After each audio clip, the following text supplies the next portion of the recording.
Hello. Hello. Yeah, a lot of people saying they're seeing the wrong thumbnail. That's weird. Yeah. That's on YouTube side. We don't know what's up with that because Yeah, it was different for both of us. yeah, mobile it worked fine. I don't know. It'll probably be it'll be fine. Anyway, happy Friday, guys. Welcome to the Friday Bean. Last week Mark and I streamed a pre-recorded episode of the Friday Bean because we were driving back from a trip.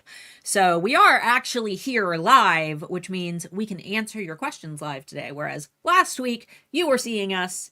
There was a live chat, but we weren't actually here. Anyway, thanks for everybody who did show up. We were actually sitting at a Denny's, and I popped in, and I spied on you guys. What's up, Denny's? Denny's. I spied on you guys, and was reading through some of the comments, but I didn't comment because I wasn't sure how long I would be sitting there. Anyway, today is a very special episode inspired by our lovely Nicole, who is in the chat right now. She's also got the little #1 chatter badge. Defend your title, Nicole. Nicole came to me, when was it? When did you email me? 2 weeks ago about it? Anyway, Nicole was curious about if there was an optimal time to list on Etsy. And I thought about it, and I'm like, YouTube has heat map data.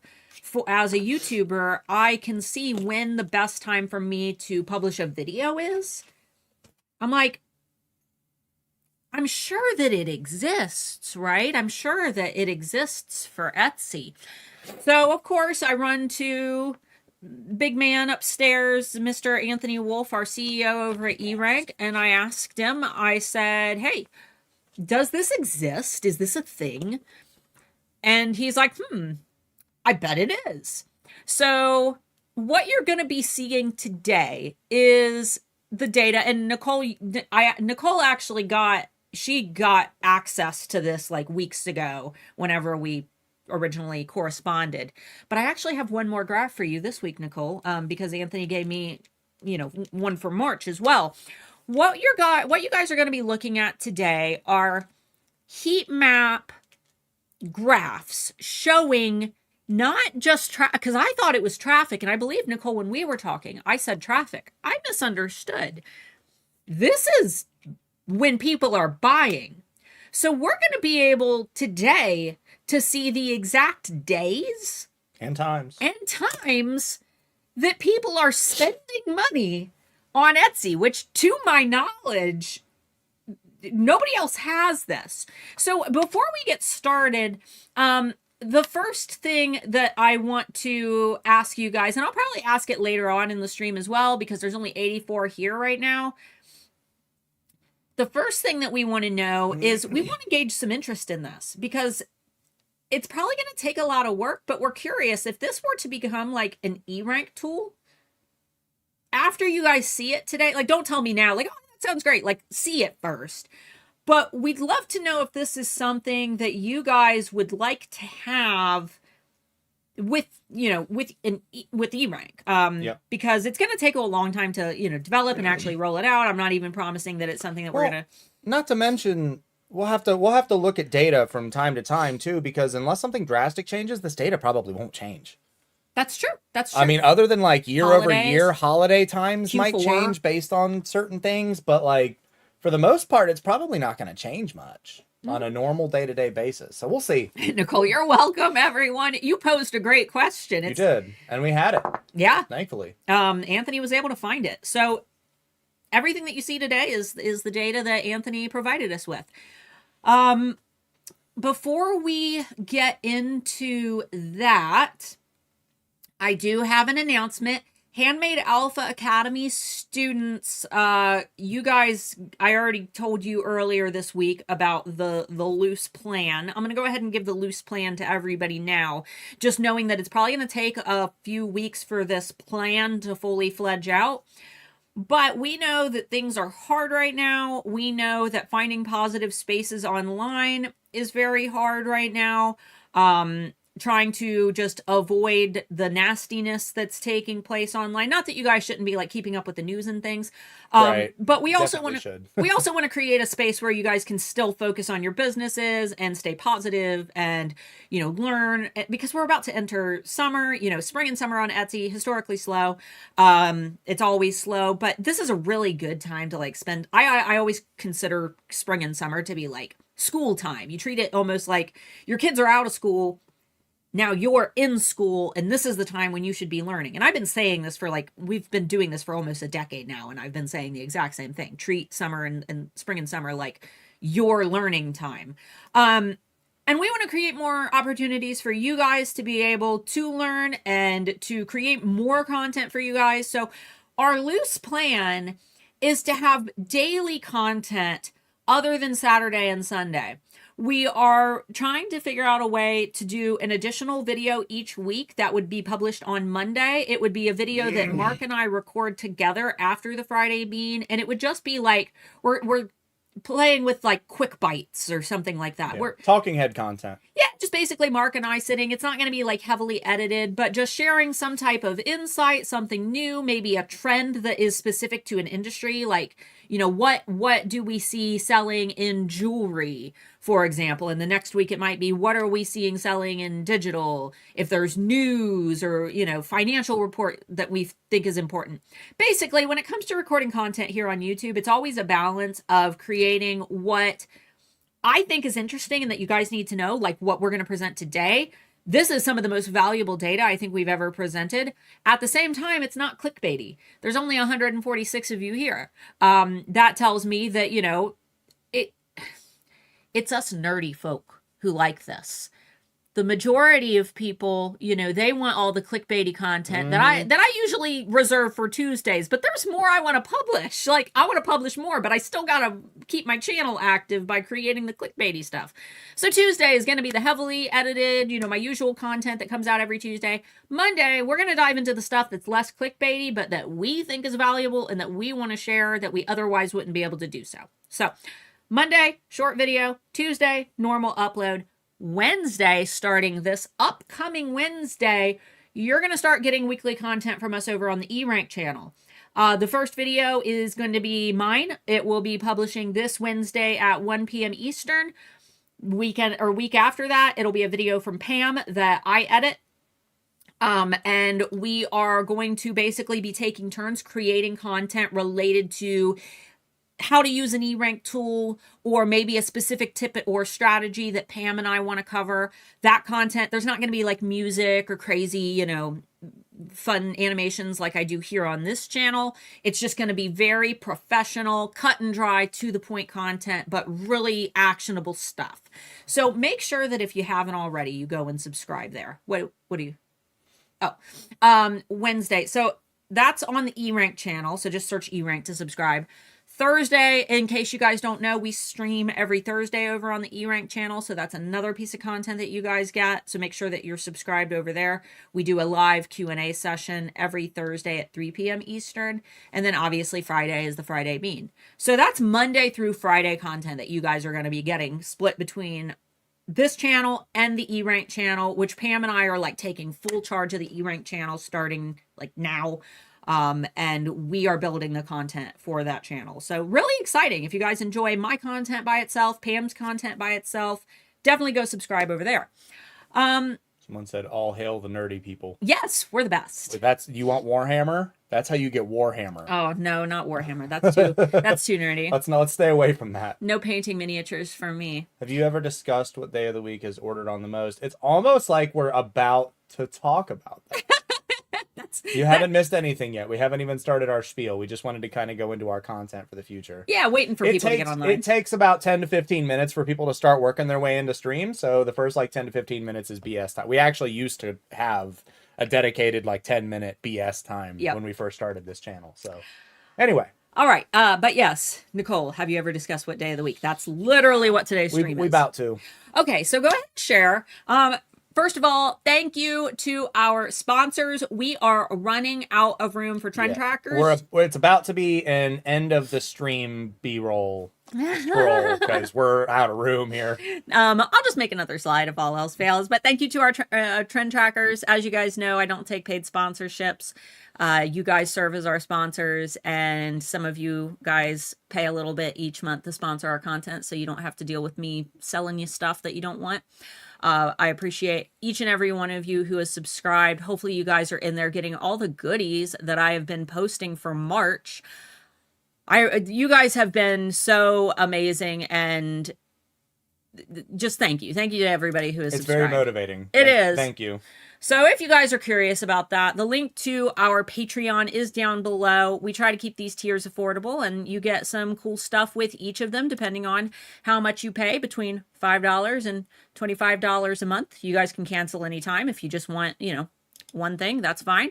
Right now, we are dishing out all of our March goodies. The most valuable right now being the March Trends Digest. This comes with 50 trends that I have researched via the eRank raw data files before, it's not even the stuff like in eRank. Anthony hands me the CSV of the terms that are most searched with the lowest competition. So these are terms that are there are more searches than there are competitors, basically. So these are list this stuff right now.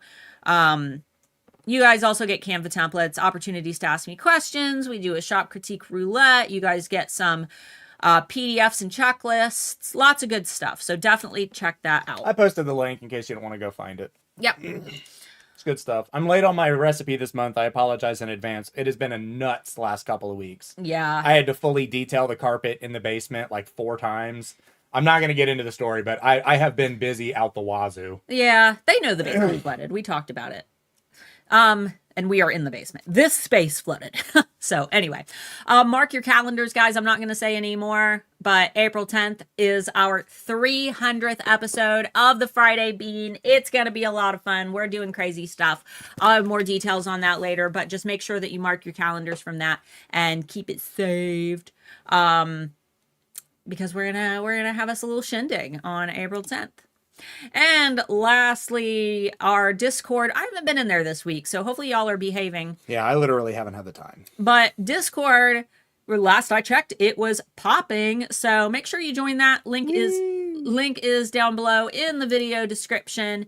Basically, it's like an old school chat room. If you're trying to avoid social media, we get it. This is a cool way to still be involved in the community. You can get the app on your phone. You pick a topic that we have, created for you. We've created these little chat rooms. You pop one open, and then it's just one feed of people talking about that thing. So simple. Fatty said it's been quiet easy this week. Sorry about that. We literally haven't had the time. Yeah, that's Come our join fault. our Discord. There's a lot of people in there, and the more people we have, the busier it gets. Yes. Will you send the Canvas templates to HAA? I You don't guys, think you have this month. No, you guys already have access to those. Those are updated because HAA is getting a facelift in the coming months. Those are the old follow card templates for HAA I think I have them as a bonus in module 4.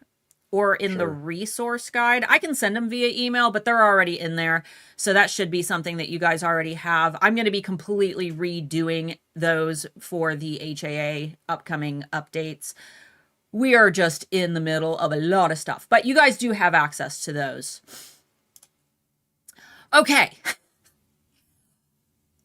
We are talking about something so fun. This is, if you missed the beginning, this is data that up until Nicole from Mabel the Whittle proposed it to us, it's just, it's things that I thought about, but it was stuff that I didn't think that there was any way to get this information. When are people actually buying on Etsy? What day of the week and what time are they buying on Etsy? So this was really interesting because there are other sites like I said, YouTube has a heat map that tells you when for content creators like me, when I should be uploading my videos based on when my subscribers are online. But what about you guys? When are your buyers online? So a couple disclaimers before we get started. First of all, this is not something that you have to do. Don't stress about this, okay? This is this isn't the Bible. Yeah. Like, it's a can do, not a must do. It probably is not going to make an insane amount of difference. But if you are one of those data nerds who wants to maximize the possibility that a listing could do good, this is good info. Also, this is not industry specific. Sure. Or location specific. That's going to change a couple of factors, but this can be considered generalized data. Kind of down the middle. We don't know who it is. I mean, we know who it is, but like we don't know what kind of people they are. So, grain of salt with everything, please. Elephant PNG, yes, sales are down. Go watch my video from, was it last week? Go watch my video about the war situation, and that kind of goes into why we believe that sales are suffering right now. Second disclaimer, it's just data, guys. I mean, we have suggestions, or I guess I should say Anthony Wolf, our CEO over at eRank, built some suggestions. He is... When it comes to understanding data, I mean, he's the CEO at eRank. This is literally what he does for a living. He used to work for Microsoft. And when it comes to anything data related, I trust Anthony because he knows what he's talking about. But don't read too far into it. Don't obsess over it. If you get like 90% of your sales on Thursday, that's probably just keep consistent with what you're doing, you know? Exactly. It might not, this is going to be for, all of Etsy. Your individual results may vary. So just take this for what it is, but this is real data. Can't be disputed. It is real. Directly from the source. Like you're drinking from the tap. Anyway. Okay. That's enough disclaimers. We're making it sound bad. It is good data. Yes. Okay. So let's start with the data side. When do people buy on Etsy? I have 3 different heat maps for you. The first is from January covering through till MLK Day, I believe. Yeah, January 19th to January 25th. If this looks like gobbledygook to you, I got you. I'll be explaining it in just a minute. But basically, here is your key. Red is the best. Green is the worst. So we are looking for the hot spots. In this instance, normally Mondays are the best days, but MLK Day pushed the best day to Tuesday. So we see that holidays do have a direct effect on when people buy. Exactly. So that's good information to have, but obviously it's 2 months ago. So let's narrow this down a little more. Let's go into January 26th from February 1st, where we're out of that holiday mode. Okay, we can see a lot less. Look at red is purchases. This is when people are buying. It's Eastern Standard Time. So we see a lot more purchases January 19th to January 25th. We move into January 26th to February 1st. Little less, but Monday at 11 was definitely the best day. 11 a.m. Eastern, 9 a.m. Pacific, 4 p.m. Britain. Is that correct? I think so. Yes. So let's go into the more recent heat map. This is the one that Anthony just provided me with last night for March. So we can see buys have kind of picked up a little bit, right? Just a little. Quite a bit. People are buying a lot more. But you can't even dispute it. Look at Monday. Monday is popping on Etsy. Clearly there is a nice big chunk of time between 9 a.m. and 4 p.m. that people are spending their money on Etsy. Yes. So this is all interesting. Feel free to, if you want this, take a screenshot, grab it now. Yeah, you can go back to the prior slides too. That's fine. I think that this is the most important one because the other ones are affected by seasonal and, holidays. I think that this is the one that you're going to want to take the screenshot of. So go ahead and grab that. Yep. But the next bit of information that I'm going to be sharing, basically Anthony spent some time analyzing this data, looking over everything, and building us out some key takeaways based on, his experience and just what he feels like we should all be taking note of when it comes to this info. So everybody got your screenshots? Everybody good? Yep. Okay. Let's see what we can take away from this. All right. So here are the key takeaways that Anthony has shared with us. First and foremost, weekends and public holidays are weaker sales days on Etsy. Yep. When I ran my jewelry shop, I always listed on Fridays because I assumed payday, like people were paying. I want to see this data again around like Christmas time. Sure. I want to see it on shopping holidays. Sure.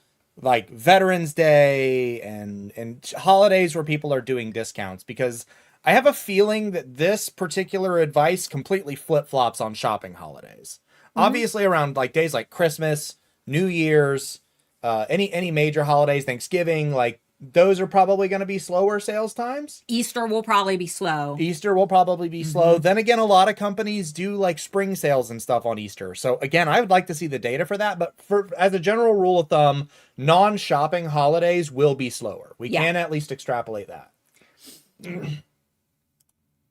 Next, on recent public holiday, MLK Day, Tuesday was the best day. People taking time off with family means that they're spending less on Etsy on those days. Makes sense. People, they've got the day off from work. Their kids are home from school on MLK Day. They're probably, hanging out, cleaning the house, enjoying the day off, not spending as much money. And that, because MLK Day was on Monday, that pushed the most popular day to Tuesday. So that tells us that on people's day off, they weren't shopping. And a lot of people don't like celebrate MLK Day as I'm not shopping today. I'm not doing a family gathering on MLK Day. Obviously, there's demographics of people that do. But if that kind of thing were only a small demographic of people actually like do something for MLK Day, you can imagine that on holidays like Christmas, Easter, Thanksgiving, it is significantly stronger of an effect. Sure. Don't sell on holidays. Yeah. I mean, that's the takeaway here. Mondays are the best days to sell. Typically, 17 to 18% of all sales on Etsy occur on those days. And that's not going to apply to all of you. Some of you are saying Fridays. What is MLK Day? Martin Luther King Day.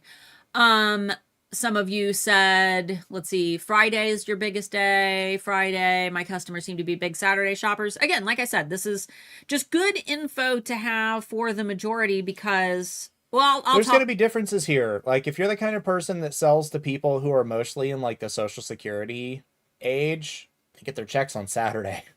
Or Friday nights. So it makes sense that they would be spending their money that day. It's the same way in stores around here. You go to the grocery store on Friday or Saturday morning and it is like 90% people over 75. Yep. And maybe people are sitting at work on their phones on Monday, like needing a little dopamine. Honestly, so can I? Sure. I know we probably got more takeaways here. We do. So actually going through and looking, the difference here, and why we say to take this with a grain of salt, this isn't like a massive difference here. Monday through Friday, like Friday is a clear like out, but these three are within margin of error. Tuesday, Wednesday, Thursday, about the same. Monday is a clear winner. Like there's this well outside of the margin of error. But you do got to consider that a lot of the times people are like out doing stuff on Saturday, Sunday, maybe occasionally looking at their phone and seeing stuff. And then Monday, the most bored day of the week at work, sitting on their lunch break at 11 o'clock in the afternoon. This is where people are buying. And this is where a majority of people that are taking their lunch breaks at work, we're talking like obviously excluding California. We got our data here still at noon. Most people live in that Texas to New York time frame, so it makes sense that the lunch break times for those places are the times that people are shopping. Hold on, guys. Nicole and Irene are talking about how does it correlate to when we should list. I'm getting there. Slow down! We'll get there! Where are they? Calm down, Batman. Sorry. I'm sorry if I blew your eardrums out. Do you have sound cancellation on? It does not matter. They probably didn't even hear that. It shuts up fans, not people. Oh. Not you guys fans, like the fans running on our computers. There's a ton of fans running down here. It shuts up the fans. All right. So, best days are normally in this order in terms of sales: Monday, Tuesday, Wednesday, Thursday, Friday, Sunday, Saturday. Yes. So, people be bored at church. I think that people are bored at work. I think on that's... Sundays? No, I'm talking about how Sunday is more popular. People out doing stuff on Saturday. At Sunday, they're bored as crap. Yes. It shuts up fans, not people. All right. Saturdays and Sundays generally fight it out to be the worst days to sell, with Saturday on average being slightly worse, but only ever so slightly. Again, I always assumed that weekends would be the best days because people were home. So absolutely the worst days. Please don't list on Friday night. Yeah, apparently it's this data shows that most people aren't buying on Saturday and Sunday. All right. Best times: 9 a.m. to 5 p.m. You're 9 to 5 Eastern time. Yes. So for those of you not in Eastern time zone, make sure that you calculate that out for your time. That would be 9 Eastern would be 8 Central. 8 Central, 7 Pacific, 10, 11, 12, 1, 2 Britain time, UK time. 2 p.m., right? Yes. Okay. Good in reality, it's more like 11 to 3. Yeah. Is the more accurate time here, but 9 to 5 is when people are selling the most. Gotta beat those Sunday scaries. All right. Happened? So we have 2 recommendations from the big man at E-Rank. I call him the big man because when I met him, I was like, holy crap, Anthony Wolf is a giant compared to me because I'm a wee little lass. You're 5'2". Everyone is a giant to you. I know. Well, you're 5'3". You're closer to 5'3" than 5'2". I'm small. So these are the 2 tips that Anthony has given us based on this data. First of all, assuming that Etsy's being honest, which we're going to assume that they are. If Etsy really do give new listings a short boost at the time of a listing because Etsy wants to gather data about how people interact with those listings, list your products around 8 to 9 a.m. Monday through Wednesday. So if you're new here and you don't know how Etsy's algorithm works... Eastern time. If you're new here and you don't understand how Etsy's algorithm works, basically when you list a new item on Etsy, Etsy isn't going to just put that item at the bottom of search just because it's new. That would be unfair and you would never have a chance. When you list a new item on Etsy, Etsy gives that listing a slight boost in search, and then they start studying how shoppers interact with that listing. Positive interactions like clicks, favorites, and purchases are going to make that listing bump up in search and help you maintain that boost, that high position in search. The more positive interactions you get, the more likely it is that you're going to maintain a high position in search. So, theoretically, if you are listing when people are most likely to be online, you are more likely to be seen by those shoppers because you are already boosted in search for a temporary amount of time, and you increase the odds that those shoppers are going to see your listing so that they can positively interact with them, click them, favorite them, hopefully purchase them. And then that will help you to build up your overall search ranking because that's going to contribute to your overall listing quality score. Because it's not just, keywords are not the only thing that helps you to rank in search. Most of it is that listing quality score, which is dictated by how customers interact with those listings. So, assuming, based on everything that we know about Etsy and what Etsy says in the Ultimate Guide to Search, if they're giving those boosts to brand new listings, we want to list right before that hot spot begins. 8 to 9 a.m. so that you have several hours of when Etsy's traffic is the highest. Oh, that does make sense. Somebody said that the Social Security checks actually arrive on Wednesdays. Oh. Well, then I don't know what to tell you. I don't know if they're not cashing them or what. But again, at least where we live and the places we've lived in the past, everywhere you go shopping on a Friday or Saturday morning is... That's just old folks are out in the morning anyway. You know what I mean? Like, not really. They don't want to deal with all us youngins in the store. I'm just telling you how it is here. They also wake up earlier. All right. Which is crazy because the older I get, the later I want to sleep. That's true. All right. Our second bit of input, make sure you guys write this down because this is the good stuff. Yes. All right. Second takeaway from Anthony. If you create all your new listings on Friday or over the weekend, wait to publish them till Monday. Can't hurt. You know, it's probably not going to make a life-changing difference to your shop. But if you want to give a listing the best possible chance of catching a wave, catching that traffic wave, potentially building up that listing quality score, you know, if you're one of those people who just wants to maximize any possible opportunity to do better, no guarantees, but the data shows that this is the very best time to get your products listed. So don't list on the weekend because then your boost is taking place when Etsy has the lowest amount of traffic. Place that nice boost that Etsy is going to give you on the day when Etsy is most likely to have people shopping. So and that was also a good I bet this would be a good time to send marketing emails and post on socials. I mean, honestly, sure. Yes. Starting literally at the beginning of the hot time frames would probably be the best time. And we do that with HAA. When we do our HAA launches, MailChimp tells you when the optimal time to send to your people based on your past open rates. Yeah, so assuming that you're not using something that already gives you that demographic data and analytics like MailChimp does like for you, assuming you're using a more simplified mailer client for your email list, I mean, this on average would be good information to have. Now, if you are using something that gives you targeted data and actually tells you based on your subscribers when you should be sending emails, it might contradict this a little bit. So you could, definitely pay attention to the data that's specific to you. We have people asking, well, how long does that boost last? There is no specific time frame. Yeah, they don't tell us that.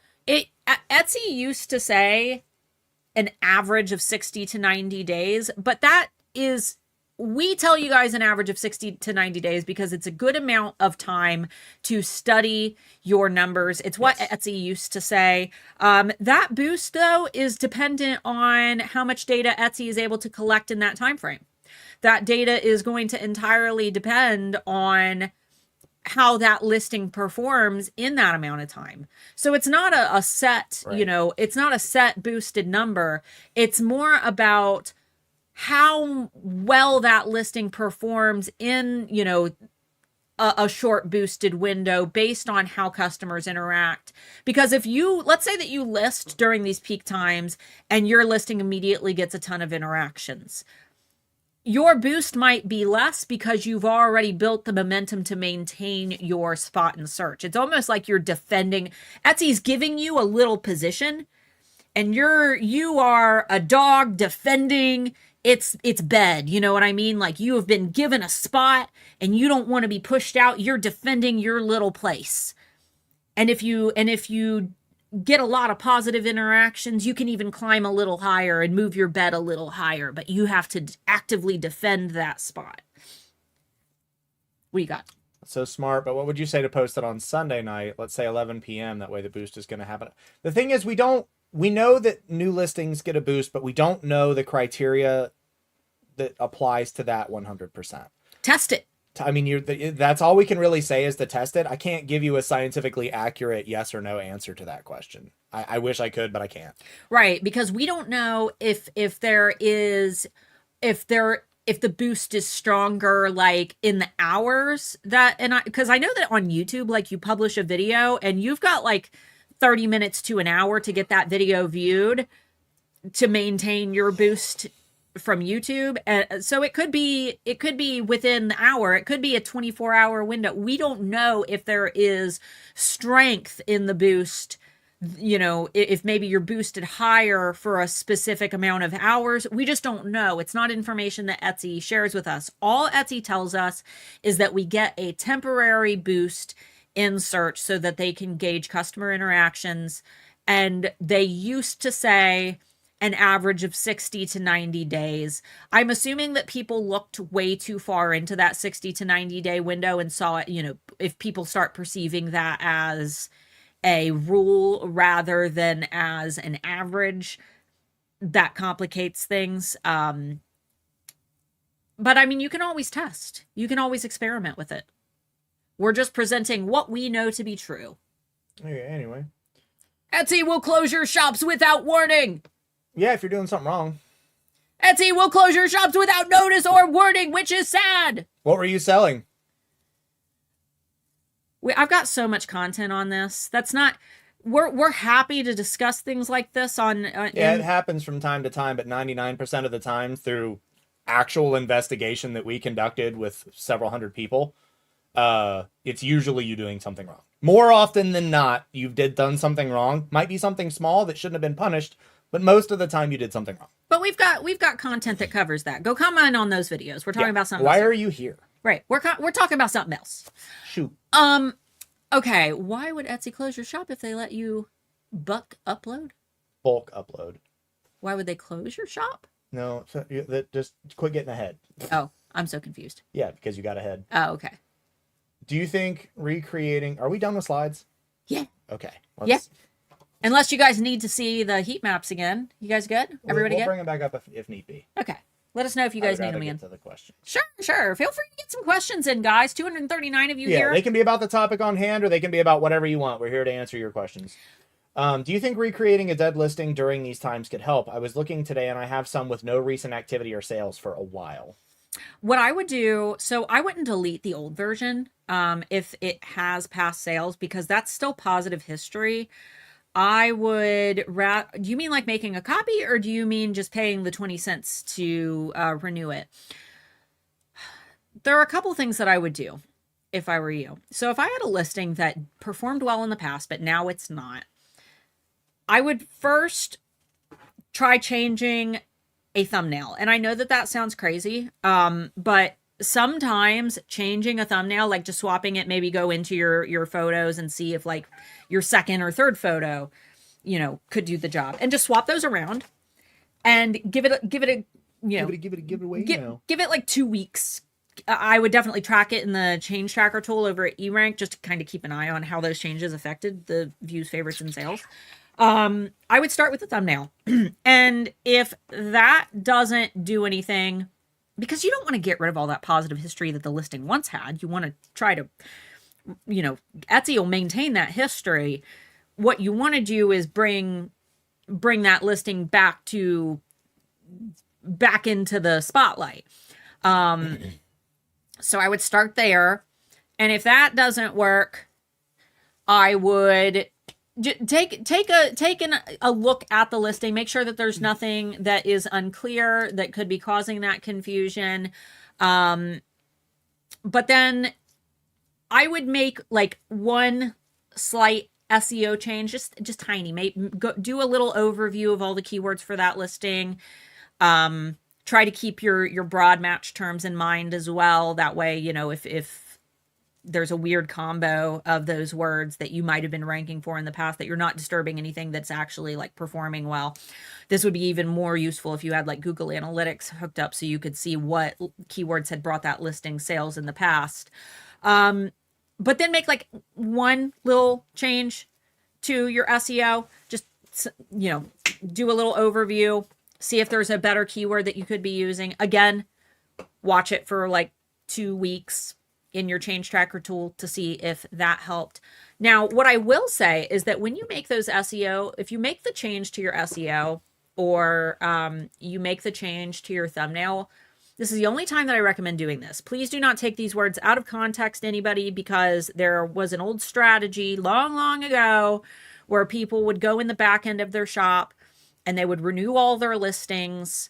They'd pay the 20 cents, even if the listing, still had plenty of time. They would do this every single day in hopes that they could ride that boost that Etsy gives to new listings. That's been bad advice for like 8-9 years now. Yeah, because if you're repeatedly boosting a listing and you're still not gaining any traffic during that boosted window, Etsy will start to push that listing down in search. But if you know that this listing works because it's sold really well in the past and it just stopped, change your thumbnail and renew it.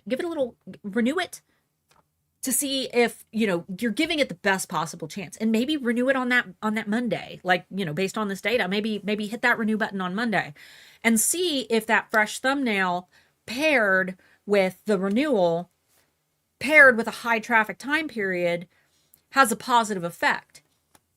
give it a couple weeks, keep an eye on your track changes tool and eRank to see how it affected the views, favorites, and sales. And if you notice zero difference at all after a few weeks, then make a keyword change. Don't do the thumbnail change and the keyword change at the same time, because then you won't know which of the two things actually made the difference. Start with the thumbnail change, because sometimes it's something as silly as that helps a listing perform better. I don't know why, but customers are weird. If after a couple weeks you don't see any change at all, swap out a keyword, maybe swap out a tag, just very small changes, not a whole title overhaul, and then renew that listing for that 20 cents, just the one, don't do your whole shop, and see if that helps. And just keep a very close eye on the data, because once you figure out like what helped, maybe it's just one new keyword that is now trendy, a new way that people describe things, a new bookish term that people like. This was Miranda, right? Maybe there's a new term that they are using that we just haven't like thought of yet. Then okay, this was a winning keyword that I just tested and it worked for this listing. Now maybe I'll try it in another listing that's not performing well. So again, it's like for some people, it's the most exciting part of running an Etsy shop and listing products. For others, it is the most boring part, because you do have to be patient and most people want instant results. Unfortunately, Etsy, it's a lot of making a tiny change and sitting back for 2 weeks and just watching what happens. That way you can find strategies that can be replicated. Otherwise, you're just throwing spaghetti at the wall. But what I wouldn't do with that listing is, as long as it hasn't gotten a bunch of bad reviews, there's really a listing is never dead, in my opinion. The only way that a listing needs to be deleted and you start over is if that listing has received a bunch of negative reviews, because then that starts taking your listing quality score that might have been really high and now it's floated down a little bit. Negative reviews are going to take that listing quality score and tank it, because Etsy's less likely to recommend products in search that have a bunch of bad reviews. That's the only reason that I would ever recommend not trying to revive a listing with past sales, and making a copy of that listing. So hopefully that helps. This boy needs brushed. All right, what we got? Does a boost happen if a listing sells and auto renews? Yes. If the listing sells, so it's a little different. What you're describing, the sale itself is the boost factor, because Etsy tells us that your listing quality scores are going to increase when you make a sale. And your listing quality score is usually what dictates high ranking in search. Etsy wants to recommend products higher in search that they know sell well, because they know these products make money. They make the seller money. They make us, Etsy, money. Therefore, we're going to show the listings that we know do well to more people. We're going to boost them in search. So yes and no. It's not the renewal because of the sale. It's the sale itself, but the listing does renew post-sale. I don't know if you get an additional boost on top of the boost that you already get from the sale. I'm going to assume, though, sales really are the thing that builds your listing quality score. And then obviously after you make that sale, getting a good review helps. If you guys need more help getting positive reviews, because those really help build your listing quality score, getting a bunch of positive reviews for a listing, that not only tells Etsy that someone was willing to buy it, they loved it enough that they were willing to review it. That's all just Etsy saying, yes, let's show this listing to more people and more people and more people. Go to alphasugar.com if you don't have my swipe files, because they can definitely help you to increase the number of positive reviews that you get when it comes to those transactions. And you don't need to use them forever. I know a lot of you make so many sales that it would be impossible, but if you find yourself not getting the number of positive reviews that you feel like you could be, keep in mind that those reviews are rank boosters. Every review is it not only helps your individual listings in search, because it that review is connected to an item, but it also helps your overall shop and your reputation on Etsy, your customer and marketplace experience score, or your shop quality score. So that is your good standing with Etsy, which also contributes to how your products rank. So yeah. Bulk uploads work? Question mark. Bulk up. I mean, bulk up. There's no. There.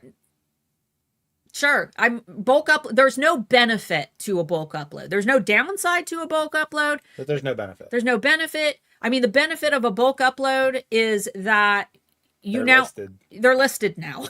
They were not listed and now they're listed. Does it work? Sure, because people can buy them now. That would be akin to me saying, like, I have 10 lottery tickets. Is it better to scratch them off or not? It's better to just scratch all 10 of them off, right? Then you have a possibility of winning. So if there's anybody on YouTube saying like, oh, the secret strategy is to bulk upload it's not a secret strategy. You're just taking things that weren't for sale and putting them for sale. It's the difference between a store being open versus a store being closed. Is it better for sales for the store to be open where people can walk in and buy stuff? Yeah, of course. Of course it is. Two relatively similar. Okay. When it said, but Etsy needs at least a week to understand what the listing is about. How can we believe the date of publication is important?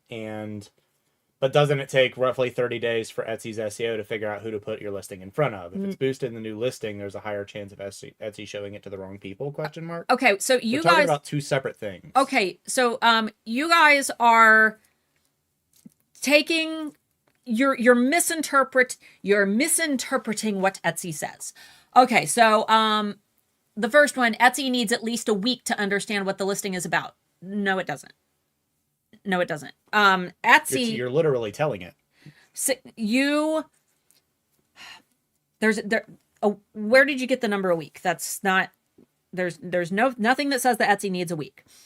When you list an item, Etsy figures out immediately based on the terms that you've connected to that item through your titles and tags and categories, what that item is. You've just told Etsy they know what the item is. That's not what Etsy's doing in that boosted window. They're not trying to figure out what it is. They're trying to figure out what it is in connection to a buyer and what types of buyers they should show it to. I did a whole workshop on this like a couple weeks ago. I can't remember what it's called, like how the Etsy algorithm actually works. Go watch that because I talk about exactly this, but with charts and diagrams that make more sense. But it's not that there is a week for Etsy to figure out what it is. And a lot of people say it takes like Etsy a week to index. That's not true. Etsy can tell based on the keywords, as long as your keywords are accurate and you're telling Etsy what the item is, Etsy's going to believe you. If you say it's a bulldog keychain, Etsy's like, cool, it's a bulldog keychain. What Etsy's doing in that boosted window could be a week, could be 60 to 90 days. We don't know. It just depends on how people interact and what the rate of interactions are. But what Etsy is trying to figure out is through their personalization data, they're trying to figure out who to show that bulldog keychain to. Because Etsy isn't just collecting data about what the item is and showing it to everybody who searches for a bulldog keychain. Etsy's trying to figure out, based on data they collect from customers, which type of customers are more likely to buy your bulldog keychain, and they're showing it to the types of people who are most likely to buy your item. So if I search for a bulldog keychain on Etsy, and you search for a bulldog keychain on Etsy, and Mark searched for a bulldog keychain on Etsy, the results that we see theoretically would be completely different based on our unique personalized data as shoppers. That's what Etsy's doing. It's a split of figuring out, looking at the data that you've provided to them. But I think that more of the work goes into figuring out on the customer side the type of shopper that's most likely to click and purchase that. And they're taking that item. The boost is them showing that item to different types of shoppers to see which group. Maybe it's people who search for dog related products. Maybe it's maybe they'll show it to an audience of men, an audience of women. They're taking all of this data that they have on the back end, and they're just trying to match that product to the group that's most likely to buy it. And then when they match it to a group that starts interacting with it, which is, best case scenario, assuming that happens, they say to themselves, okay, It is women who search for, dog mom related products, who also have searched for bulldog related products in the past, that are most likely to buy this. We need to make sure that we are showing this listing to this demographic of people. That's what the boost is. It just takes a lot more time to explain that, which is why I have a whole webinar on it from like 3 weeks ago. So definitely go check that out. Did that answer all of those questions? Was there anything that I missed in that? Yes, you're fine. Okay. Can confirm photos can help a lot with sales. I did that last year and my sales shot up exponentially. Yeah. Algorithmically, they don't really, other than some alt text stuff going on, which really doesn't contribute that much. It's more for categorization. Photos, I mean, you know how like a Hollywood actor can get all done up in makeup and a picture in the wrong lighting at the wrong angle and they'll still look like a troll. Your products are the same way. Sure. There are some times where you could have the most beautiful product, but if you take it, it might still look like a turd sitting on a plate. Like and photos make such a dramatic difference in people's perceptions. Like 9 times out of 10, people are shopping with photos, not with text. They'll search what they want, and then they'll scroll through until they see something that strikes them, read the title. If it interests them, they click it, right? That's how most people shop. So having your photos done up and redoing your photos when you know you've gotten better at doing it is definitely something everyone should be doing. However, don't think that it's going to be the fix for bad SEO or bad listings in general. Because while it might get people to them, there's different factors that different people shop by. Some people read the description. Some people read the title. Some people look at every single one of the photos. Some people read reviews. Everybody's got a different quirk into how they shop. Making sure that you've done everything possible, do your due diligence, fill out all your shop sections, fill out all the parts of your listings, make sure your descriptions are accurate, clean, and optimized, and you have the best chance at making a sale. Photos, however, are the first thing that gets people into the listing to begin with. I'm going to grab Irene's. I 1000% agree with what you just said, Starla, about how the boost works. So I don't get how posting on a Monday versus a Wednesday really matters. It's getting it in front of the right person. Which is why we told you to take this with a grain of salt. Sure, but when you are... So yes, Etsy takes that time, but when you are putting your listing out there when there are more people to collect data on. The most amount of people to actually buy are taking place on Monday, period. Sure. Like it doesn't, your sales don't change that factor, if that makes sense. Sure. So basically Etsy has more data to collect at that time. It's the data that they're collecting, matching you to the demographics that are more likely to buy. There's more data to collect, which means that your potential to catch a wave, like if you're, surfing, your potential to actually catch a wave on that day because there's more waves, you increase the likelihood that you will more quickly get matched to a demographic because your demographic, whatever it may be, is more likely to be there on that day simply because there are more shoppers on that day. Right. Now, this is all on average. You might have enough data within your own shop to counteract this, and you might fall outside of the average, know, and that's fine. So this is why you got to go off of your own data, but this is a good starting point. But if you're the kind of person that's getting most of your sales on Thursday, are you posting on Thursdays to optimize that time? Can you correlate the fact that whenever you're making your sales is because of when you're uploading, renewing, whatever? That's the scientific part of the whole thing, because realistically listing on a Monday just before those time frames is the optimal way to get it in front of the most amount of people in the fastest amount of time, at least according to the data, again with a grain of salt. But if you're already doing this strategy, then you've already found the day that works for you. But if you're just uploading whenever you get them done and they're selling on Thursdays, that doesn't necessarily change that this data might still help improve your odds. Yeah, just exactly. Basically, you're throwing it into the same pool on Monday as you are on Friday, but there's more people in the pool on Monday. Exactly. Which means there's more people that are more likely to see it. Can you explain A/B testing? I'm not sure I understand this. Yes. So A/B testing is when you test two identical products side by side to see what performs better. So for example, let's say that I wanted to run an A/B test of thumbnails, and let's say that I'm selling this cup.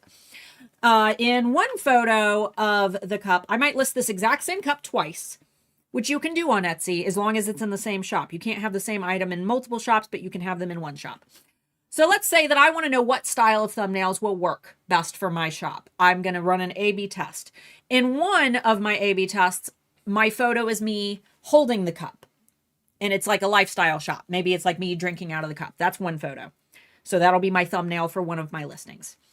And then in a different listing, maybe it is just the cup sitting on a table. And I want to see what my customers are more likely to respond to. A lifestyle shot of a woman drinking out of cup or cup sitting on table. And then I list those products at the same time and I measure their performance. You can do that organically through Etsy. The stats are okay on Etsy side.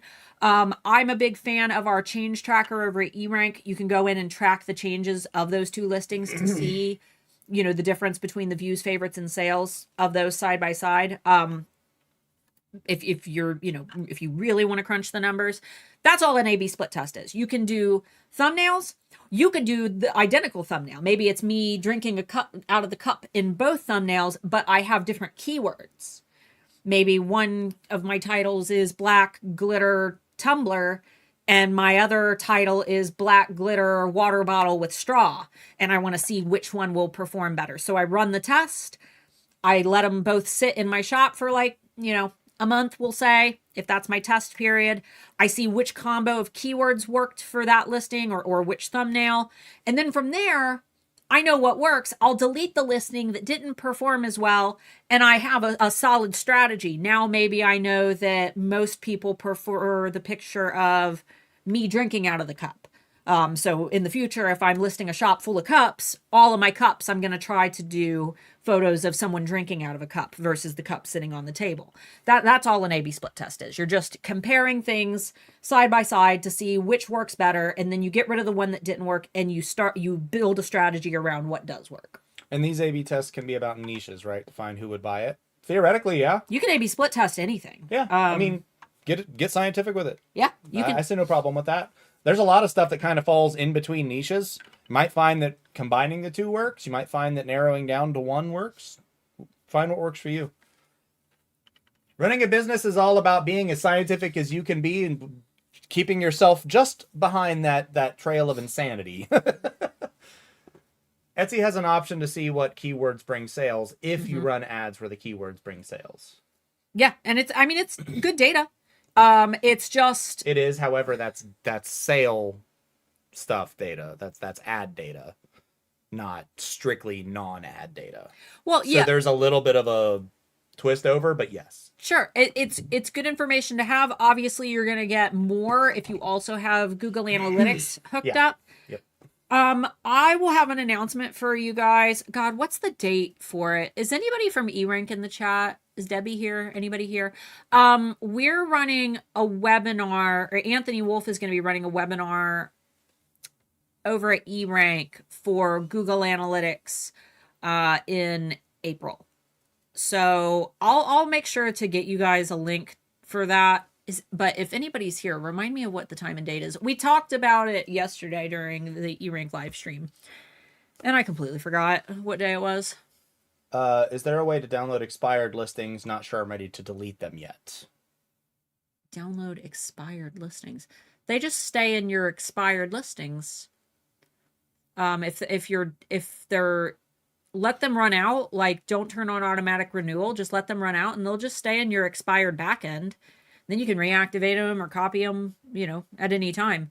With my first shop, in my I probably had 200 listings in my expired, you know, just that didn't perform well and that I never relisted.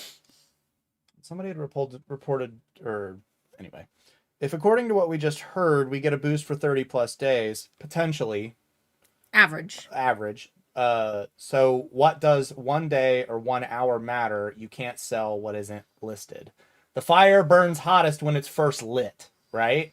So if we're trying to get this, first of all, it's not selling if it's not uploaded. So if you're going to be uploading an item, uploading it at the optimal time so it has the greatest possible potential. Yeah, greatest possible potential from the start. You still want it to cook, but if we're talking about getting a boost and it potentially being affected by the performance over that 30 days, not just it's not just like a stock boost for 30 days. It's going to be affected by how that listing is interacted with, how it's performed with, what it's like the velocity of right. the listing. It should be technically, theoretically, at its highest from the start, and then either accelerate or decelerate based on the performance. So this is all theoretical and based on data.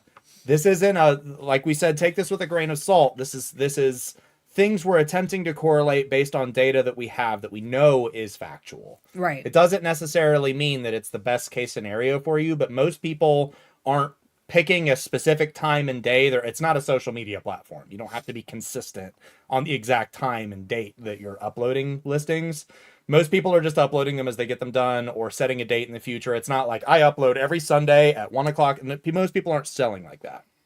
But if we know that most people are shopping between 9 and 5 p.m. on a Monday, then listing your listings at like 8, 8:30, 9 o'clock on a Monday, Eastern time, is likely the most optimal time to be listing those listings anyway. It's not necessarily that like the 30 days isn't applicable. This is a totally different statistic in addition to that. Yeah. If that makes sense. And not to mention, it's good information to have, if you want to run a flash sale, previously, you might have thought, oh, weekend flash sale. I'm going to run a weekend flash sale. Maybe a weekend flash sale isn't the best option. Maybe it's Monday through Wednesday to run a flash sale. It's just, again, like we said at the beginning, it's just data. It's just the information that we have, analyzed by probably the smartest person that I know. Not Mark, Anthony. Not that you're not smart, but when it comes to data, Anthony is who we go to. And this is the advice that this is the advice that he has recommended. More sets of eyes on the same set of data comes up with more correlations. That's just how it works. Anthony's a data nerd. I was literally a professional analyst for the military. So. Nicole said this was just a for fun type of question I wanted to answer for. I felt like I started something. No, this is good. No. This is what we want out of data. Look, let me tell you, working with people and data is mind numbing. Everyone's going to have a different interpretation of not only the data itself, but how to apply it and what you say. Like, it's insane. It's better that we have more people asking questions, even if they're weird or out there, or they start a discussion, because then it helps more people understand what they're being presented with. Sure. Anyway. I love it. And Debbie said using track changes in eRank also has a note area where you can record what you've done and the date you did it. Yep. Once I sell out of what I have, will it affect the list ranking? I can only make 6 at a time of a certain product, and I don't want the quantity up there until after it is made. So this is going to apply in 3 scenarios. Let's assume that, like you said, your listing is sold out. There are 2 other scenarios that are identical. And that is if a listing has expired or if you are on vacation mode. The commonality between these 3 scenarios are that, we'll use the cup again, are that this cup is no longer for sale. Whether it be because I'm on vacation mode, whether it be because my cup is sold out, whether it be because this listing has expired naturally on Etsy. The commonality is that this cup is not for sale anymore. What matters is how long it's not for sale. Because when it is for sale, people can click on it. They can favorite it. They can buy it. And this cup is getting good positive interactions that are helping it to maintain a good search position. What happens when this cup isn't for sale anymore? People can't click it. They can't favorite it. Yep. They can't buy it. And because of that, because the clicks, the favorites, the sales, all of those things are the positive interactions that Etsy needs to maintain your search position, because those are what contribute to your listing quality score. Suddenly, this cup no longer is getting that interaction. And the longer the cup is no longer available, that's the issue. So if you sell out of the cup, we'll say, your cup is sold out, and in a day or 2, you make some more and you relist it, that's fine. If you go on vacation mode because, your pet passed away and you need a day to process, day or 2, you put your shop on vacation mode for 2 days, then, that's probably fine. It's not a lot of time that listing isn't getting interactions, right? The issue is if you go on vacation mode for a month, that's a month that people can't click on your listings. Yep. If your listing is sold out for a month, that's a month that people can't click on your listing. Now, when you come back, when you relist the product, when you come back from vacation mode, when you realize that your listing is expired and you bring it back out and you come back from vacation mode or you relist the item, like here it is, it's back. I have renewed it. I've put more stock behind it. A lot of the times you'll notice that your traffic isn't the same as it was, depending on how long you were away. Now, there's no set amount of time. Again, this is just averages. If it's like a day or so, probably not a big deal. If it's a month, that's a long time that listing hasn't gotten positive interactions. What I recommend when you bring a listing back, because that listing still has that positive history, as long as you are actually like just relisting it and not making a copy and starting from scratch with a new listing, as long as it's the same listing, it still has history. It still has all that positive history. It's almost like that listing just went to sleep for a little while. And if you're on vacation mode, same thing. It's like your whole shop is asleep. You still have all that positive history, and getting your position back in search is not that hard. All you have to do is find ways to get people back in your shop interacting with that listing so you can wake it up and you can tell Etsy, hey, look, people are clicking again. I'm back. A couple things I recommend are you could run a sale right when you get back or right when you relist. Post it on social media. If it's a hot item that does really, really well and you are reactivating it or, restocking it, it might do fine on its own. If it might be okay just because that's a hot item and people will hopefully, start clicking on it again. But if not, post on social media, hey, this bestseller is back. You could run a little sale. Hey, sale on bestseller now back in stock. There's a lot of ways that you could handle it, but the key is to try to get interactions back, because Etsy is really just looking for that activity. But your positive listing quality score that you've built over time from having a bestseller like that doesn't go away. So just don't start from scratch. Like, don't try to make a copy of the listing and relist it, because you don't want to get rid of all that good history. Not to mention, if you're selling something that, let's say, takes you 2 weeks to make 6 of, instead of listing all 6 on a Monday, experiment, post 3 this week, 3 next week. That way you're getting consistent. If you know for a fact that it's going to sell, especially if it's something that like you are pushing people from an email list or social media, external sources, it's going to sell. There are so many ways that you can experiment with scarcity. You could post 2 on Monday, 2 on Wednesday every week, and then you would have consistent stock for more often, get more often interaction with that. Might not necessarily be a good thing. Might be better that you do it every other week. I don't know, but there's ways that you can play with scarcity with things like that. Because if you say you list on a Monday, they are all gone by Wednesday, and it takes you 2 weeks to make these things. Now you have a week and a half where these things aren't being sold. You're getting less overall interaction in your shop altogether. Maybe listing them 1 at a time, 2 at a time, 3 at a time on different days, and experimenting to keep that traction in your shop, to keep people coming back.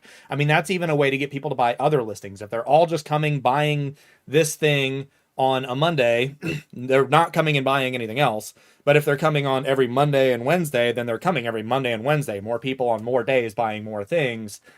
There's a lot of potential there. It's not a guarantee, but what you described is having more demand than what you have quantity. And if that's the case, your prices need to increase. If you can't keep them stocked, that's usually a sign that you need to increase your prices. Supply and demand. Because if you increase your prices, you might not make as many sales as you previously did, but the sales that you do make, you are making more money, and overall your profit goes up. A listing is never dead to me sounds the same as there are no mistakes when drawing and painting. I mean, kind of. I can revive pretty much any painting. I can always fix a painting. Right.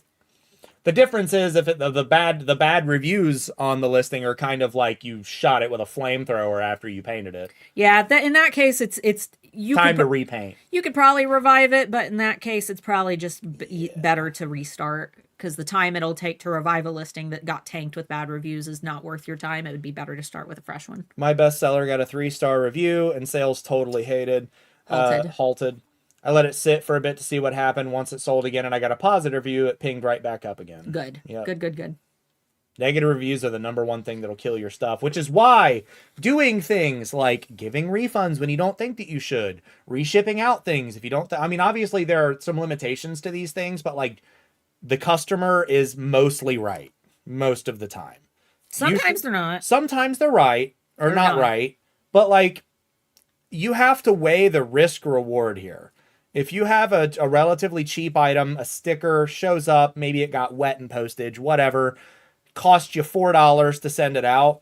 Is that $4 not sending that item worth getting a bad review that loses you hundreds of dollars? Right. You see what I mean? Like that's how I always see it. There's a correlation to be made somewhere in there. So doing what you can to prevent reviews or to fix those bad reviews, if you can, try to work things out with customers. Some people just suck. Unfortunately, we live in a world, and some people here suck. Some people are the people of all time, and they suck. The people of all time. And that's just how it is. That's just how it is. You walk in anywhere, one person in that room sucks, and occasionally that person buys from your Etsy shop. So sometimes you can't fix it, but doing your due diligence is definitely the way to go. Yes, Miranda, utilize the purchase protection program. Hold your customer's hand through the process. Etsy covers it, and it's so easy. Exactly. Take advantage of it. If you qualify, make sure that you go through and you read the qualifications for purchase protection. But yes, absolutely. Is it wrong if we post a listing like Easter Bunny PNG and 2 to 3 hours later we use phones from a family member to search from their Etsy account and keyword and favorite it? Would it rank faster? No. And there's not technically anything wrong with that until you buy it. Because if you buy it from a family member's phone, it's shilling and it's actually a crime. But you're not really going to rank crazy good. I mean, favorites are the smallest, bitsiest. For one, are y'all using the same Wi-Fi? Because then you're literally, it's just like going in and favoriting it yourself. It's like going in and liking your own Facebook post.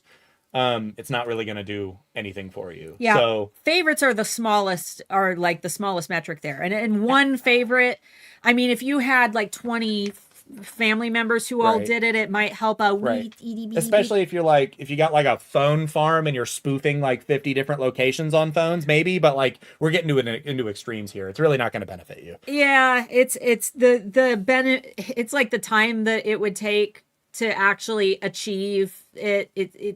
And Etsy's a pretty expensive company at this point. They can detect crazy traffic like that. So sure, I mean, most likely it's not going to do anything. Same IP addresses, like similar areas. They can tell where you are in the world based on the device that you're using, and a lot of other data that comes through when you do something. So yeah, one single favorite, 2-3 favorites, probably not going to be enough. La la la, da da da. I think it's broken, or there's so much competition they're not even showing me because low views I'm getting are none of the keywords I heavily researched and applied, high, medium, and low. From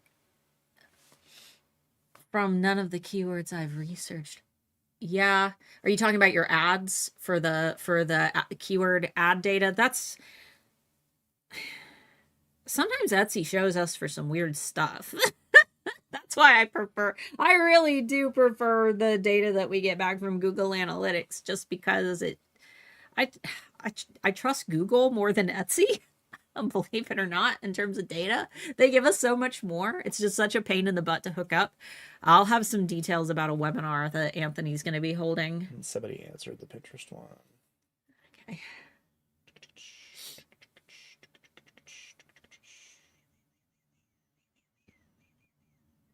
So in A/B testing, you delete a lower performing listing even if it has some sales. Not necessarily, but if you're testing for like 60 to 90 days, and after that 90-day period, you're seeing like, oh, this one got 2 sales, this one got 50, you're probably safe to delete the 2 sale one. Yeah. But there's no such thing as competing with yourself. So there's not really anything wrong with keeping it, just not indefinitely. I can't suggest that because you can't have 2 of the same listing, right?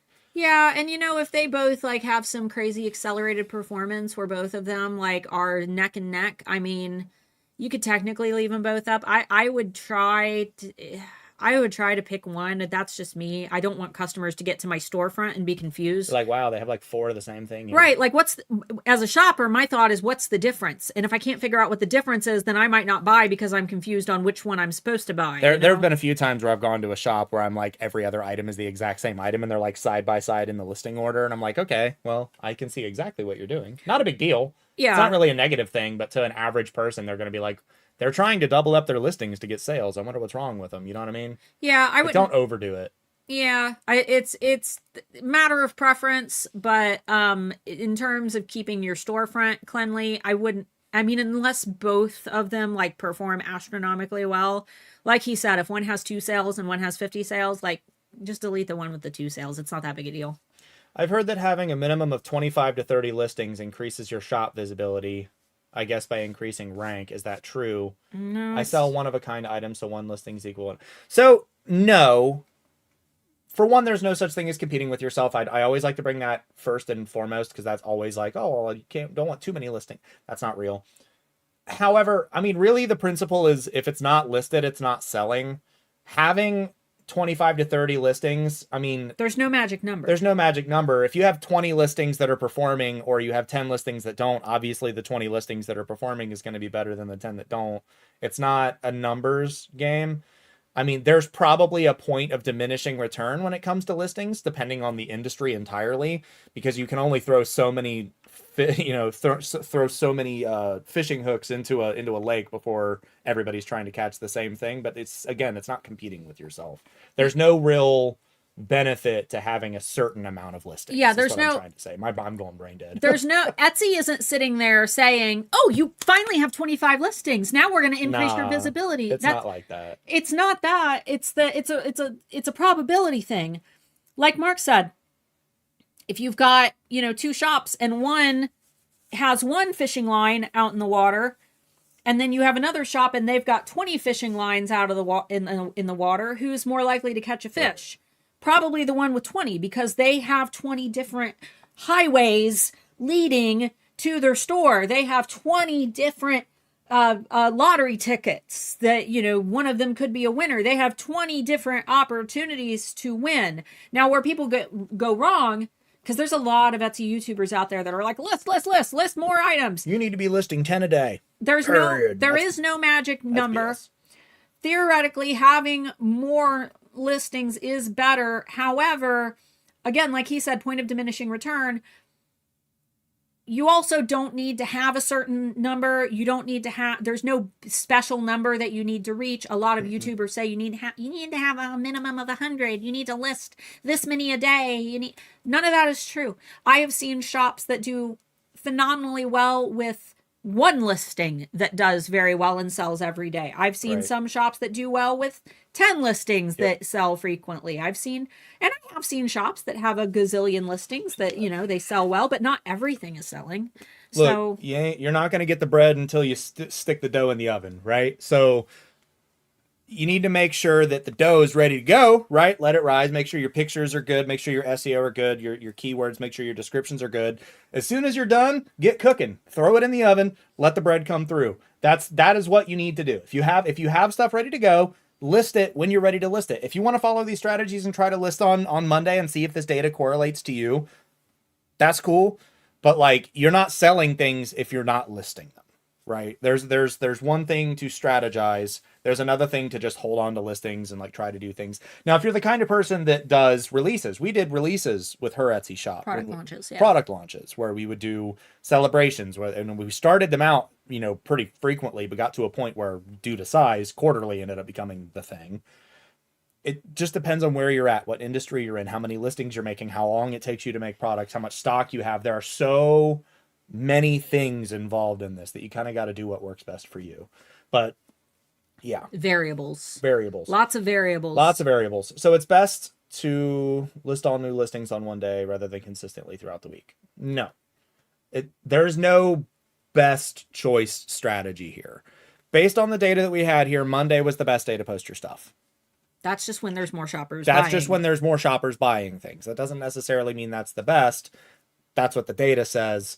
But that doesn't necessarily mean that that's all of the factors that go into it. There's so many things. The thing is, the best to list new listings on one day rather than throughout the week. List them if they're ready.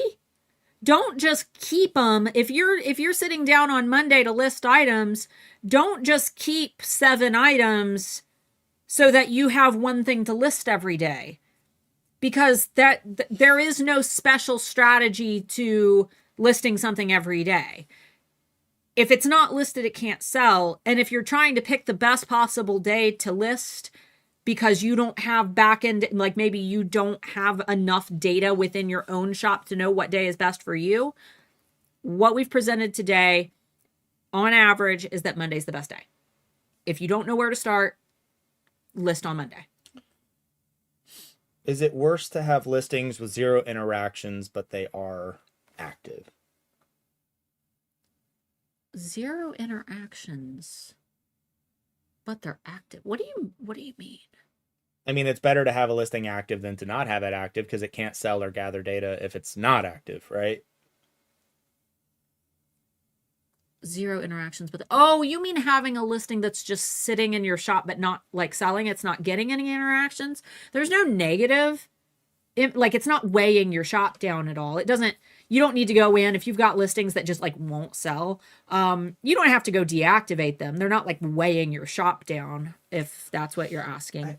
But feel free to let me know. And Fatty had said, I'm sitting here at 500 listings and listing more. See, this is where it gets. It's an industry dependent thing. Because like if you're a digital seller or you're someone who can very quickly edit a lot of things, or stickers, having 500 listings isn't that big of a deal. But if you're a handmade seller and Etsy does what it does best and just decides we're going to do a format change on our pictures, and now you've got 500 handmade items sitting in your shop, now you've got like a year's worth of work just to get back to where you were, and they'll have made another change by that. Like you're always playing this game of catch up. Not to mention, if let's say it depends on the industry. I'm not shocked if I go to a digital shop and they have thousands of listings. That doesn't bother me. No, not at all. That's literally your sales point. You're trying to sell digital things. If you've got little stickers, and you've got thousands of listings, you know what? Cool. Whatever. As long as you've got some good categories in your left nav so that I can more easily navigate your shop and find what I'm looking for, then that's no biggie. But if you sell handmade, you're like a jewelry smith and you make handmade engagement rings, and I go to your shop and you have 2,000 listings, you didn't make those by hand. Like, I don't believe you. No, I know where you bought them because I did a whole investigative thing on this. So this is where it's again, variables. It really depends on the industry, the expectations of the industry. Again, things like furniture. If you are trying to tell people that you are sitting and woodworking and making furniture and you have 6,000 pieces of giant furniture listed, I'm like, okay, first of all, you got to have a warehouse. Second of all, you're way too big to be on Etsy to begin with. Right. I can almost bet that you are not making these by hand. You know what I mean? And again, to that, there are some exceptions to that because there are companies that like I know that make furniture that have been making furniture for like 30 years and are they're like a big company or whatever, but like it is still legitimate, handmade, whatever. It's fine. I get suspicious though. I do get sus. You got to do a lot of research. If you're buying jewelry from a place and they've got 6,000 listings, please Google reverse image search the thing and select the exact, because most of it is Alibaba garbage. Yep. Most of these, what was the Mossagate? Mm-hmm. Any of the Mossagate jewelry is real popular right now. 99% of the sellers on Etsy selling this Mossagate jewelry are getting it from Alibaba. Yep. 100%. And I can prove it. I did because I rebought her engagement ring. It took me days to just find a shop that wasn't selling Alibaba jewelry. Jewelry is the number one, oversaturated with Chinese garbage, drop shipped crap. Anyway, sorry. I get real heated at that because it drives me insane. Some of the biggest jewelry sellers on Etsy are Alibaba sellers. Yep. Some of the most profitable shops on Etsy are selling Alibaba stuff. And the crazy thing is they sell so much that if I were to call them out loud IRL, they'd probably sue me. I have in past videos. I've taken screenshots and shown where you can buy it wholesale. I mean, you'd have to prove that I'm lying. But anyway, I went on vacation mode for a few years, went through a toxic marriage and couldn't create. I'm now back to Etsy and wondering if I've done too much damage by being gone for so long. Nope. Just your goal now is to bring activity back to your shop. You know, and sometimes you got to send it from external. Sometimes it's social media, running sales, freshening things up, listing new items, because those new items are automatically going to get their little boost in search. It's all about bringing people back in to click around on your listings and favorite things and buy things. And that will help to bring your shop back.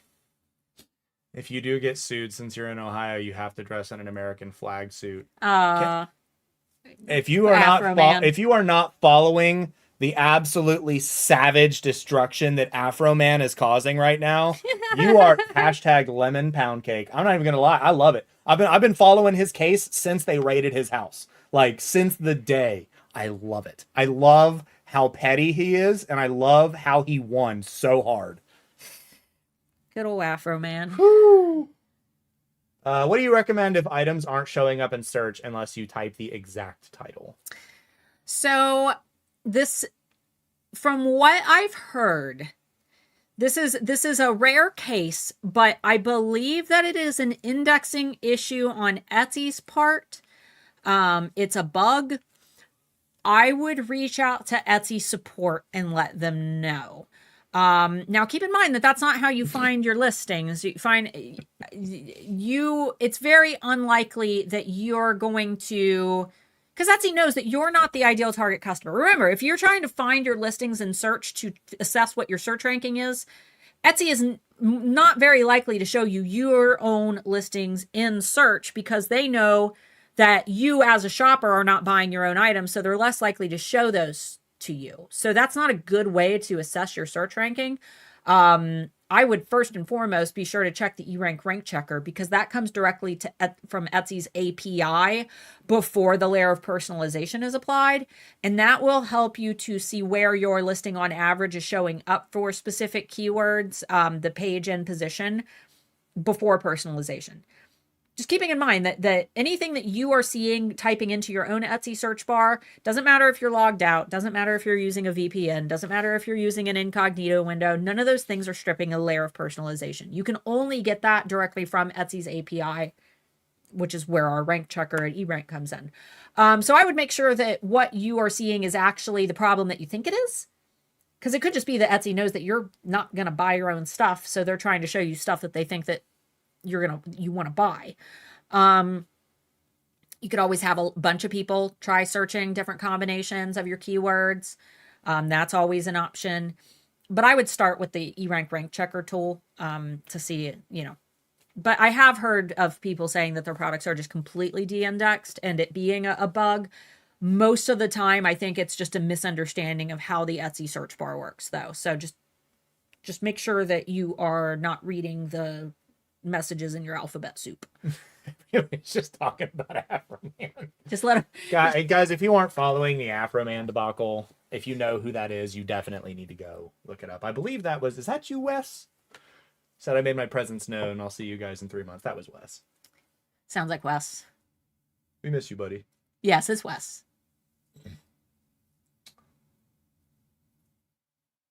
I mean, we're pretty much out of time. We'll go ahead and cut it there. Someone said I'm looking dapper. Dapper, you say? Dapper. You're always looking dapper. Do you think FIFA 2026 will impact Etsy? No. Not in a... I mean, yes. Dude, this is a hard one because we're hosting it here because, I don't want to get into the politics because there's no way to touch the FIFA debate without politics right now. Yes, in a way, it probably will. More U.S. people will be watching. But, I mean, statistically speaking, most of Etsy's sales are from people in the U.S. Most people in the U.S. could care less about soccer. So, probably not. I mean, it'll probably affect it about the same as the Super Bowl does. Because I think more Americans will be watching this year just because we're potentially holding it here. But probably not that much. No. European sales will probably go down, like always. I'm going to grab this one. I'm curious as to what kinds of things I need to look at if my listings get a lot of favorites but few sales. So you have conversion issues. Now keep in mind that Etsy traffic, like sales right now, are very slow. So people might just be favoriting because they don't have a lot of money right now. A lot of people haven't gotten their tax returns yet. We are seeing the purchase data start to pick up. I assume that hopefully you were here at the beginning when we were looking at the last few months when people are purchasing. And it is starting to pick up, but spring and summer on Etsy are slow. And it's even more so because people are nervous. The economic climate, fuel costs are increasing. There's a, impending war, things like that keep people from wanting to spend money. But favorites do show interest, and they tell us that people are finding your items in search. So your SEO is good. Don't touch your SEO. What I would look at is there anything about your item that is confusing or causing people to hesitate? And it could just be the season. People might just be, we know your SEO isn't a problem. They're favoriting your item, which means they like it. Your photos are probably good. There's interest in the thing. I would really give it some time to see if maybe it's just the season. But typically when it's a conversion issue, it is either confusion or an issue with pricing. Maybe your price alignment is too high, or maybe it's too low and people are like, the perceived value has been lowered, where people think like, oh, this is too good to be true for this price. It could be maybe your variations are confusing. Maybe people aren't sure, like when they're buying, like what to pick. There could just be a barrier there that you're unsure of. I'm going to guess, just based on what we know about, looking at the data today, how people are spending their money on Etsy, what we've been observing since January, there's just not a lot of spending taking place right now. I did a video. Was it this week? Was this week's video my one about the war? Yes. Yeah, I did a video about it, talking about, the hesitation to purchase and how a U.S.-Iran war will impact spending. It's very non-political. If you guys are avoiding politics, we're trying to not touch the politics. Obviously, it's a very political thing, but sure. But I just talk about like the data, what we know based on past wars versus like the differences with a modern day war versus the last war that we had. Anyway, go check that video out to see if there's any congruencies. But what I've seen in the comments on that video is a lot of people saying, like, okay, cool. I'm just happy to know it's not just me. Like, I'm happy to be validated that it's not just my shop. And today's data kind of reflected that, we're seeing since January, things have been pretty slow. Suzanne said, my son is a professional goalkeeper. Cool. All right. Cool. Just speaking, I was generalizing when it comes to sports. I looked up the Gallup poll, and I think this year it's different. I think soccer bypassed baseball just because of the FIFA news, but it's still the fourth most watched. But nobody's watching soccer compared to like football. I mean, really, nobody's watching any of the other sports compared to football. If you look up the data, football's kind of the thing. What happened with Afro Man? Just Google it. He's everywhere. He's all, if you Google Police it. illegally, no, it's not even political to talk about. Police illegally raided his house, cut his cameras, flipped off his cameras beforehand. I think stole his food. Like flipped him the bird. Flipped the cameras the bird. And then found absolutely nothing based off of false accusations. And he made a bunch of like music videos and stuff. Using the footage. Talking crap, using the footage. And they tried to sue him for defamation because like all the police officers involved were getting bullied. And he won. So they were conducting themselves inappropriately as police officers. Yeah, they were conducting themselves inappropriately and they stole money. Yeah, they treated him like absolute garbage and thought they were going to get away with it. And then he wore an American flag suit and brought one of the officers' ex-wives with him to court and won. And I think it is just insane. If you guys want to go, I'm not gonna. The whole thing was crazy. If you guys are interested in that kind of thing, go watch it. It was comical. But we're out of time for questions. Dude, I can't help just seeing the videos. The whole thing from like start to finish has been hilarious. Yeah, they did him dirty, and his and thing. He came right back a swinging. The thing is, his whole point was that you all were in my house illegally, being inappropriate, and my cameras caught you. Those are my cameras. if you wouldn't have been here, you wouldn't have been on my camera. And they're so like, they're like, did you think that the how you conducted these was and how you talked about these people was appropriate? And he was like, yeah, they came into my house. It's his footage. They came into my house, flipped off my cameras, cut the cords, stole my money, and like ate my food. Yeah. Anyway, we love you guys. But he won. He won. He won. We'll be back here. I don't think we're doing anything next week. We'll be back here next Friday. Go back and check the Tuesday video. I know our videos have seemed like really political. The video on Tuesday, it really isn't super political. Our videos haven't been political. War affects sales on everything always. There's no way around this. And especially with the Strait being affected, oil prices going up, that's going to affect transit costs. That's going to affect the cost of shipping things in the medium range. No one knows what's going on. Nobody here seems to want what's going on right now. So you're not alone if you feel that way. But the video on Tuesday really isn't a political piece. And there's actionable tips at the end. Yes, there's actual actionable information within the video. So if you guys are interested in that, you guys want to prepare for the inevitable slowdown that some people are already experiencing, yeah, everything is political. Unfortunately, it has to be, because this isn't the first time that everything political has affected so many people, but I think this is definitely the biggest period in time when the most amount of people have been affected politically, when the most amount of people don't want the things that are happening to happen, and everything surrounding it is so conflated with lies and misinformation, anger, and corporations having way too much money. And like, we feel you right there with you. It hits us just as much as it hits you guys. Trust me. We just did our taxes for last year. Trust, it hits everybody hard. We're going to be here trying to support you guys, giving you the best information possible. If you want information on what to do and like how to prepare, Tuesday's video has that. I'm not just trying to viewgate here. It really does have good information. This Tuesday's video is going to be about misconceptions that I see in the POD industry. I haven't done a POD video in a long time, but it's a lot. I see a lot of people get into the POD industry with these pie in the sky. Like, they watch a YouTuber tell them that they're going to make $1 million in passive income. Hey, newsflash, Etsy is not passive. Like, you've got to do a lot of work.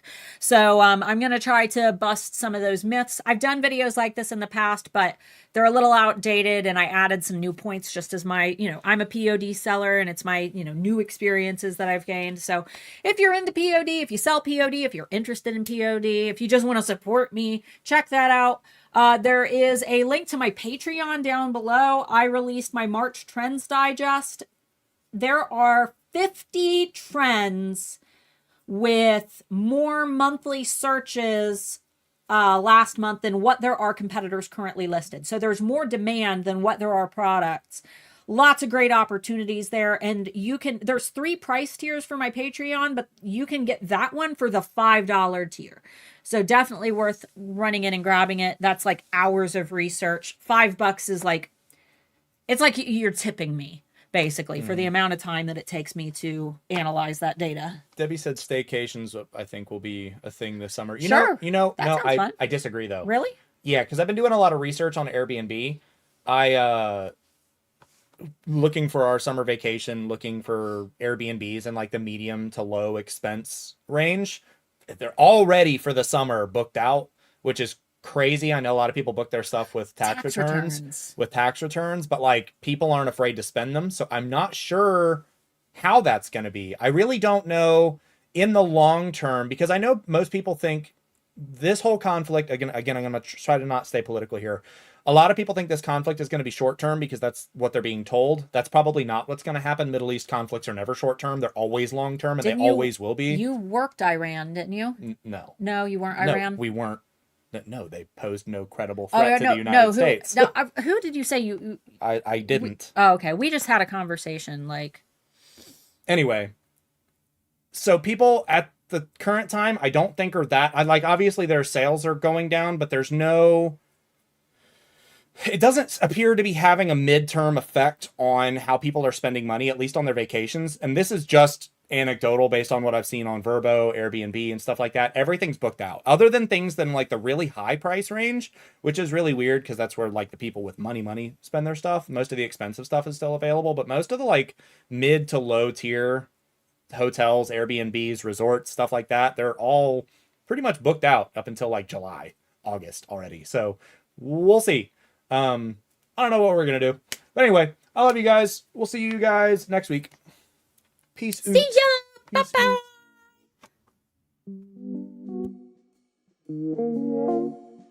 Peace.